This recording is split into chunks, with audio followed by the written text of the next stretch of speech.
مسیح مریم کے بیٹے خدا کے رسول اور اس کا کلمہ ہے تو اس نے مریم کی طرف بھیجا اور اس کی روح ہے، اور یہ نہ کہو کہ خدا تین ہے۔ مسلمان علماء کو اس آیت کی تفسیر میں بڑی مشکل کا سامنا کرنا پڑتا ہے۔ امام راضی فرماتے ہیں کہ اس آیت میں روح منہ کی ضمیر اللہ کی طرف راجع ہے۔ اللہ نے کسی اور نبی کو اپنی ذاتی روح نہیں کہا۔ اگر مسیح اللہ کی روح ہے تو اللہ ہے، کیونکہ کل کا کل جو اللہ میں ہے وہ اللہ ہی ہے، بالکل صحیح ہے۔ اور کسی کی روح اس کی عین ذات ہوتی ہے۔ روح کو ذات سے اسی طرح اللہ کا کلمہ بھی خدائے ابدی ہوا۔ صحیح بات ہے۔ اسی طرح امام ابن عباس کا خیال ہے کہ روح القدس سے مراد اللہ پاک خود ہے۔ پھر امام راضی اس مشکل کو حل کرنے کے لیے کہتے ہیں کہ اس آیت میں روح سے مراد روح القدس لینا چاہیے، یعنی جبرائیل فرشتہ۔ اور اللہ نے جب تک حضرت مسیح علیہ السلام کو اس دنیا میں رکھا، جبرائیل فرشتہ ہمیشہ ان کے ساتھ۔ لیکن مسیحی کہتے ہیں کہ اصل حقیقت وہی ہے جو کلام مقدس بائبل سے ظاہر ہے، یعنی مسیح خداوند کامل خدا اور کامل انسان تھے۔ جی بالکل بالکل۔ تو میں صرف اتنا کہنا چاہتا ہوں، تھینک یو ویری مچ۔ ہمارے مسلمان دوست بار بار یہ کہتے ہیں اور یہ قرآن کی بنیاد پر کہتے ہیں، جبکہ ہم ایسا مانتے نہیں ہیں، کیونکہ وہ ہے کہ خدا کی بیوی ہو تو تب ہی بیٹا ہو سکتا ہے، لیکن مسیحیوں کے نزدیک یہ ایک کافرانہ عقیدہ ہے، یہ کفر ہے ہمارے نزدیک، یہ کفر ہے، ایسا ہو نہیں سکتا۔ مسیح خداوند کو الہی شکل جی، یہ جسم میں رہ کر ہم خدا کی قدرت کو کبھی نہیں سمجھ سکتے۔ جسم سے باہر نکلے روح کی باتیں صرف روح سے پہچانی جاتی ہیں، کیونکہ بائبل میں لکھا ہے روحانی باتیں، روحانی آدمی روحانی باتیں کرتا ہے اور جسمانی آدمی جسمانی باتیں کرتا ہے۔ اور یہی فرق ہے کہ ہم جب جسم سے باہر نہیں نکل سکتے تو ہم جسمانی ہوئے۔ اگر آپ روح کی ہدایت سے چلتے ہیں تو پھر ہی آپ اس چیز کو، اس عقدے کو سمجھ سکتے ہیں، ورنہ کبھی آپ سوال کرتے رہیں گے اور ہم جواب دیتے رہیں گے۔ نیکسٹ کال لیتے ہیں۔ جی، اور یہ تھوڑا سا جبرائیل فرشتہ جس کو روح القدس کہا گیا ہے، یہ بھی ایک غلط فہمی ہے، کیونکہ یہ بات یوں ہے نہیں۔ حوالہ پڑھنا چاہیے، اور یوحنا کی انجیل میں لکھا ہے اس کے 14ویں باب میں 25ویں آیت میں، میں نے یہ باتیں تمہارے ساتھ رہ کر تم سے کی، لیکن مددگار یعنی روح القدس جسے باپ میرے نام سے بھیجے گا وہی تمہیں سب باتیں بتائے گا، جو میں نے تمہیں کہا سب یاد دلائے گا۔ اور 17ویں آیت میں لکھا ہے کہ یعنی سچائی کا روح جسے دنیا حاصل نہیں کر سکتی، اور وہ روح حق ہے۔ اور عبرانی زبان میں لفظ آتا ہے رواح قدیش، جس کا مطلب ہے قدوس کی روح۔ اور قدوس کون ذات ہے؟ خدا کی ذات ہے، خداوند کی روح یعنی قدوس کی روح۔ اور یہ فرشتہ کہہ دینا جو ہے یہ خدا کی ذات پر کفر ہے۔ یہ کوئی روح، جیسے ہم شروع سے کہہ رہے ہیں، روح القدس وہ روح ہے جو خدا کی اپنی روح ہے، اور کوئی فرشتہ خدا کی روح نہیں۔ نیکسٹ کال لیتے ہیں۔ ہیلو جی ہیلو جی ہیلو اوکے، تو یہ روح القدس کا قصہ ہو گیا۔ جی ٹھیک ہے، اور بس یہ کہنا چاہوں گا کہ سب دنیا کے لوگ نجات بھی نہیں پائیں گے۔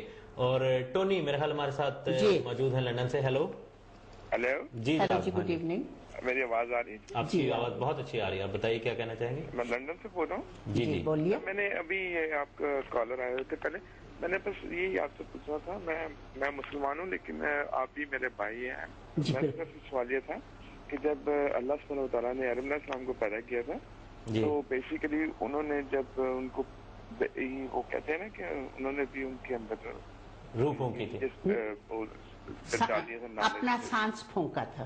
ہاں جی، ان میں ان کو پھر کیا کہا جائے؟ ان کو انسان کہا جائے۔ دیکھیں حضرت آدم کو پیدا نہیں کیا گیا تھا، ان کو تخلیق کیا گیا تھا۔ اور وہ جو حوالہ دیا تھا انہوں نے کہا تھا کہ جس طرح ہم دیکھتے ہیں کہ خدا نے آدم کو مٹی سے بنایا اور ان کے نتنوں میں زندگی کا دم پھونک دیا. قرآن میں لکھا ہے سورۃ البقرہ میں کہ کس طرح مسیح جو تھے بچپن میں سورۃ المریم میں بھی سورۃ النساء میں بھی لکھا ہے کہ وہ چڑیاں بناتے تھے, مٹی کے پرندے بنا کر ان میں سانس پھونک دیتے تھے, اور مسیح کے سانس میں وہ قدرت تھی کہ وہ زندہ چیزیں بن جاتی تھی. یہ قدرت قوت صرف خدا کی ذات کو جو ہے زندگی میں اور روح میں فرق ہے. بالکل, یہ دو چیزیں آپ کبھی نہ ملائیے ورنہ ہمیشہ کنفیوژن رہے گا.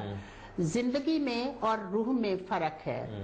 اور جو زندگی کا دم پھونکنا وہ تھا جو آدم کو اس وقت سانس لینے کا عمل جاری ہو گیا, یعنی کہ کچھ بھی نہ تھا اس سے ایک چیز بنا دینی, بے جان پتلا اس کو جان ڈال دی. لیکن مسیح کے پاس دونوں قدرتیں ہیں کہ وہ جو سانس لیتا شخص مر گیا اس کو بھی زندہ کر دیا, اور جو بے جان تھی یعنی مٹی سے بنا کر اس میں بھی زندگی ڈال دی, یعنی کریشن بھی اس کے ہاتھ میں ہے. اور دونوں صورتوں میں یہ خدا کیا ہے. ہاں جی بالکل جی, کیونکہ خدا روح القدس نہیں ہے, وہ روح القدس اس میں بہت سے لوگوں کا روح القدس نظریہ یہ کہ شاید آدم میں بھی روح القدس پھونکا گیا, ایسا نہیں ہے. یہ یوں نہیں ہے. جی نیکسٹ کالر. کالز ہم ایک دو لیتے ہیں, ایک دو منٹ ہے.